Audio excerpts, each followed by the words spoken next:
Responding to negative feedback. I'm going to just reframe this to responding to negative feedback at work, because if I open it up to responding to negative feedback at home, I think it would be more like nagging, which in itself is a whole subject matter that we can explore at another occasion. Now, how many people have received negative feedback at work? Rather, who hasn't received negative feedback? And it's common. I mean, it's part of our work. It's part of progression. And I wanted to start with a story. So I've been reading Michelle Obama's book, Becoming, and it's a fantastic read if you haven't picked it up. And in it, she talks about her husband, Barack Obama. And in the 90s, he was running for a Senate seat. He was relatively unknown. And an important piece of legislation that he wanted to put through was a crime bill. And just days before the vote for the crime bill, him and his family went on winter break to Hawaii, where his grandmother lives. And they received a call saying, you know, Barack, you need to get back. We need to vote on this crime bill. You've got 48 hours to get back to Springfield. And he was getting ready to go, and the family was going to go with him. And his daughter, Malia, I think she was 2 years old at the time, had a raging fever, had an ear infection, and they couldn't travel as a family. So Michelle was saying, you know, maybe he'll go on his own. But he made the decision, I'm going to stay with my family. This is important. I don't know what's happening with my daughter. He missed the vote. The crime bill didn't go through.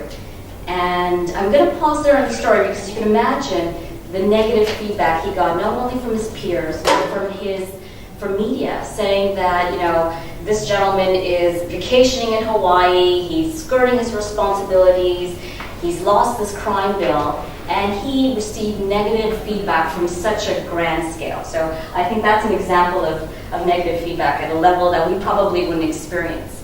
So negative feedback, I don't think that's a bad thing. I think that gets you out of your comfort zone. Similar to what Simone was saying, you need to be jarred a bit. And if you're comfortable somewhere, that means you're not being challenged.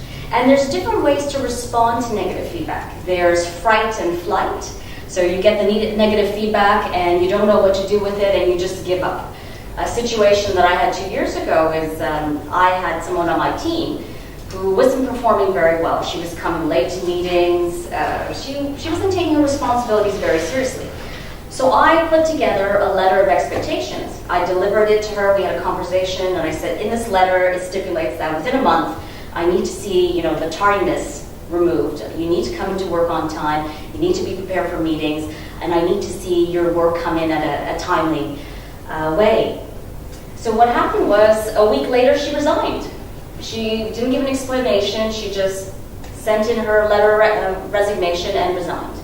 And so that's an example of someone who takes negative feedback, internalizes it, doesn't take the good out of it or the constructive elements of it. Another way is to adapt. So if you receive negative feedback, say, Frank, you know, I don't like the way that you're doing these reports. So you get the constructive feedback and you do reports a certain way. So you adapt to it, you respond. The third way is to strategize. And that means that you don't want this negative feedback from one person or from a group of people be a negative perception on you. So not only do you want to adapt, you want to strategize. And there's a couple ways to do that. You want to take a look at who's the advocates in your office, who have you helped out or worked on a team with that speak highly about you, that will talk about you publicly in a positive way. That's having an advocate. Another way to deal with negative feedback is to speak to a peer. Say that this is what's happening, this is the feedback I got, what's your take on it? And I think it's important here because you also want to be careful that negative feedback and talking to your peers doesn't dilute into gossip, and that your peers or your friends or your supporters say, you know what, the person who gave you this feedback is horrible. He's not a nice person, he's giving this feedback to everyone. So you want to make sure it's about the work. So I think there's different ways to deal with negative feedback. It pushes you out of your comfort zone. You should strategize about it, find your advocates, adapt to it. Flight and fright, I don't think is the way to go, but it's really based on people's personalities. And just to fast forward and to segue back into the example about Barack Obama, obviously we know what happens. He becomes the 44th president of the United States. But he actually lost the Senate race. So the fact that this crime bill didn't go through, he didn't get elected to the Senate, he got elected 4 years later. And very interestingly, he said at the end, you know, it's not about the politics, you keep it about the work. And I think that's very important to keep in mind when you're facing negative feedback. Thank you. Thank you. Let's start with Elaine. And it was on the spot 5 minutes. Oh, it's amazing that time just... Yeah. We always think it's less. Yeah. Overall, I mean, I think you're very natural and good speaker. You seem comfortable and a very, very good flow. I thought it was a very good presentation. I'm not sure how, though. I was wondering after a while where that Obama thing was going. I didn't think it fit that well with the rest of it. That's the only thing. The delivery was very good. Just that example, I didn't think it tied in that well with the rest of your presentation. You kept more into the fight and flight and then developed more into the different ways, you know, that people can react, and maybe focus a bit more on that. In the content maybe would have been a bit better, but good presentation, good style, good flow, comfortable. Thank you. From the observation point of view, it was perfect. It's very engaging. I couldn't stop looking at you. There was movement, which was very good. So you're not stuck in one point. The points came out very well. I learned, that was very informative, so I learned a few things from there. So, yeah, I think it excelled when you started talking about like, personal experiences, like the employee, and like, that's where I really listened.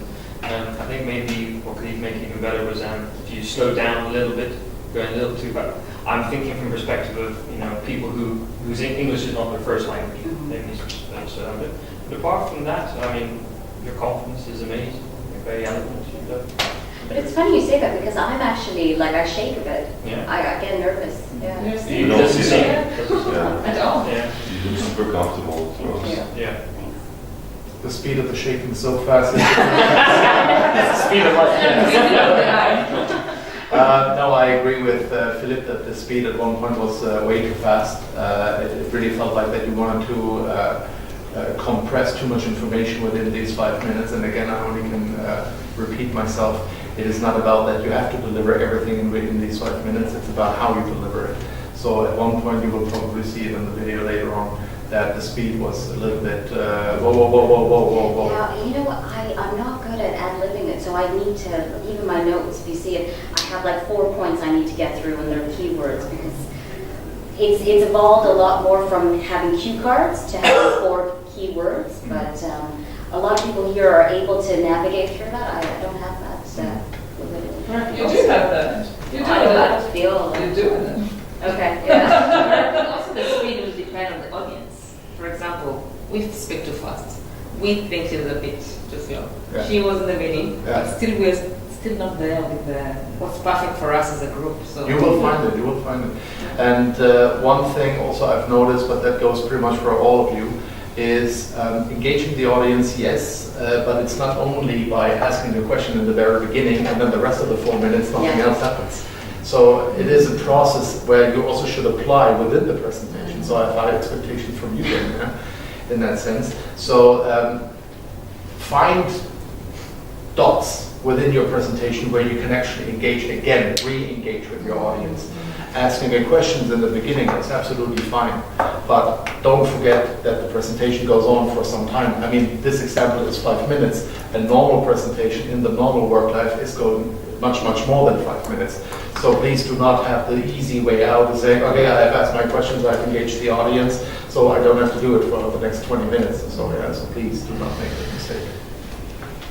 Yeah, I mean, I would just echo what most people have said. I think you come across as really, really confident, and it's lovely, lovely presence. And so when you put that confidence out there, you automatically engage. That's what I'm trying to say. So it was lovely, and I think the structure and the preparation that you've done really shines through. Again, echo the story. I love the story. I love the fact that you opened but I with should the have story. kept to the point at the beginning, then rounding it up. Maybe it was at the just end. too long, Yeah. or I got a bit lost at about 2/3 of the way into the story and was wondering about that. I think you're on the right track. So Alka, really wonderful presentation. I always like to see, I agree that you're confident, you possess yourself as a really great speaker. So you have, and you're always sharing powerful knowledge with audience. So you give specific examples, you give reference to books or statistics or what's. So it's coming from you naturally, really naturally. So this is great.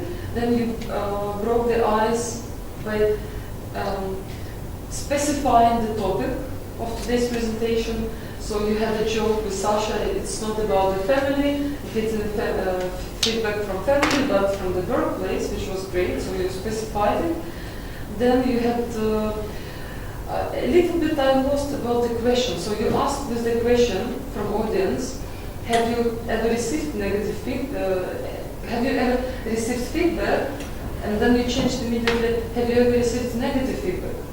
And the moment we wanted to answer, actually, you start talking. So you didn't give us a chance to answer that question. It was one small notice. And then you gave an example of negative feedback at a high level, which is Barack Obama and his life story. I like great examples from your workplace, from your own experience. So it was very structured and specific. Also, eye contact, I would say, because even it took me to look where you're looking at all the time. So eye contact was mostly to the camera. And on that side, yeah. To the camera, and then I thought, are we supposed to look to the camera or are we supposed to look at the audience? So that was I noticed. So I was even look, oh, okay, she's looking there. That's a good point. Yes, I watch tend to- paparazzi. I tend to hate So that. you're performing great, but you really perform like you're making a movie of your own and you look to the camera, but you don't, like you look then later on friends and myself, but mostly your eyes are there straight to the camera. She had good eye contact here though. I felt a lot of eye contact. I know, She's looking I more kind at of the ignored distance. it. That's what I But yeah, thought, yeah. we had a lot. You are complaining? No, but it was I think you very feel uncomfortable. No, but you felt it here. Yeah, forget the left wings. She's right-handed. Exactly. Yeah. So that's it, but it's Thank you. great. That was really good feedback. But I felt good eye contact as well, so that was fine. But I noticed the camera thing as well. Yeah. Besides the fact that we mentioned, what I liked about the initial structure, and also like that you mentioned like the book and the personal experience, and then you had something, you talked about the book, and you talked about the learning, and you talked about the team experience, and you talked about learning. So whoa, and I made the note, okay, where's the next learning coming? But then I think you had your 2 points, and I'm not sure where the third point was coming in somewhere, which was in a different direction. So I really like the, let's say, the first 75% somewhere. You really, let's say, okay, this is example learning, great structure, but then somewhere I got Yeah, I had one more point which I forgot. Yeah. Yeah. I noticed something somehow was, you had it in your mind, but okay, where does it fit in right now? Otherwise, I like the way you talk. I mean, like it's confident, good contact to the camera as well. So yeah, it's nice listening to you actually. Right. And then one thing in between, yes, it was quick, and I thought, yeah, finally we get a community here, you know. So that's something, when we were talking too quick. So there was somewhere in between that it was actually learning one, learning two, and then okay, Yeah. and I missed something in between. So yeah, I did too. Quick thing in between. Okay, I pretty much agree with everybody. In terms of the harms and likes, you said 9 times so as well. You did say a lot of so And then, yeah. 4 times and Okay. 5 times that's accounting. And as I'm a man, I concentrate on one thing at a time. So I was really concentrating on that. So, but I will be very honest with you. The feedback, okay, I agree with everybody. I'll tell you my own, just a few points is, first of all, the example of Obama is interesting, and I agree with Alain, it was not the perfect one because Obama is regretting everything, in speaking, in politics, and I don't know what, and his wife sure as well, so he didn't go with his family. So that example was good, but it was too cliche for me. just for example, and you are a person who is very intense and powerful, okay? And I really feel it. Just when you are presenting, I feel your presence. I'm a very strong character as well, and I feel when somebody is stripping power from me. And you were stripping power from me when you were looking away. Thank you. And it was really, well, Yeah. I was just, Sorry. and in terms of looking at the camera, I think that you were, I didn't notice that. I think you were looking at me, no problem, it was there. And to a certain point that, yeah, stripping of power, like, she's strong, she's there. And I felt that I was spoon-fed, like a baby, information-wise. So you are so strong that the information that I was taking in was like, imagine a baby and feed them the baby. Eat. It's a great idea. And it's not exactly... I am a mother, so...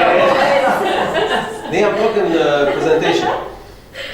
But because you speak very fast, and it's not the fast as Diana and Frank. It's different fast. It's a fast that is strong, no? And I felt the beat, So it was. But in terms of your present, you're very good, and the way you present, you're there. There is this. You can control the audience. So what I meant with all these points is that some fine tuning, and you can really control the audience in an amazing way. They can follow you. Maybe you are two ladies in the company, but out of 100. But you, as a person, you can really control the 100 if you present well. You really feel it. Thanks so much. It's really good. Really I'll good. give you the 100 dirhams later. Yeah, that's it for me. Okay, great. Thank you. Thank you. Or only when I'm mad at you. Good morning, good morning. My name is Alka Winter. I've been in this region for almost 12 years now. I would have left sooner because of work opportunities, but then I met this lovely gentleman, I think 9 years ago. Yeah. And we have our family here, we have our son, we have a dog, great relationships, great communities that we work in as well. I worked with Gian, I think about 6-7 years ago. We work together, and I've seen you grow as a professional, so I'm really happy and impressed by that. I work in communications for the Accor Hotel Group, formerly FRHI Hotels and Resorts. And I'm here because, similar to Gian, I help prepare C-suite leadership for presentations. I give them their notes. Rarely am I the one presenting, but I'm noticing now in the role that I have, I do need to present my ideas. I do need to persuade and convince my senior leadership. And with that is body language. While I have all the stats and the facts, and I think, Jean, you saw in one of my presentations that I was like, I have that, but the way I project that is not always as confident as it should be. So then my ideas are not taken on board. So I think body language is a huge thing for me. Making eye contact is another, and just being confident in what I have to say. So that's why I'm here. And I'm also here because I have to support my husband. So I have no choice. Thank you. Good morning. I'm going to give a bit of an introduction to this topic and something that I've been experiencing in my professional career. Recently, I would say a couple of years ago, I was in a situation where the company culture was old-fashioned. If I wanted to see my boss, I would go to his PA and I would say, I would love to see Olivier. And she would say, hey, he's available at 5:30 p.m. or 6 p.m. That was about 80% of the time. I also worked for a company where the headquarters was in Paris, and while they recognized that our working week was Sunday to Thursday, somehow they would forget and they would schedule in meetings on a Friday. I think everybody knows about that.